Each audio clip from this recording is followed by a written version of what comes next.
ఓం నమో శ్రీ కాళికమాత్రాయ నమో నమః. శత్రు మంత్రమమ్మ, మిమ్మల్ని చికాకు పెట్టి బాధ పెట్టి ఇంట్లో సమస్యలు పుట్టించే వాళ్ళ మీద మాత్రం ఉపయోగించండి. ఏకం శత్రు మూల కర్మం యోగం పరిపూర్ణం రక్తం బలి ఏక గ్రహణం పాదగ్రహణం మోక్షం శత్రు ఏకదండం మోక్షం కలిసే జీవితం ఏక పద్మగ్రహణం వారణం సంఘనం యాగం.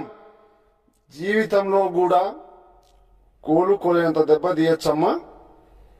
ఏకదాంతం మూలం మరణం ఏకతత్వం.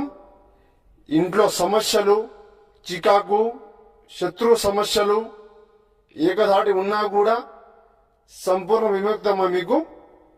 మీకేమైనా సమస్య ఉన్నా కూడా నాకు ఫోన్ చేయండి. శత్రు బారి నుంచి బయటపడుతున్నామ్మా. ఏకవాణం చేసి ఏక పరమనక్ష వాదం చేస్తానమ్మా. మీకేమైనా సమస్య నాకు ఫోన్ చేయండి అమ్మా. గురుగారు సంపాదించండి. ఓం నమో శ్రీ కాళికమాత్రాయ నమో నమః.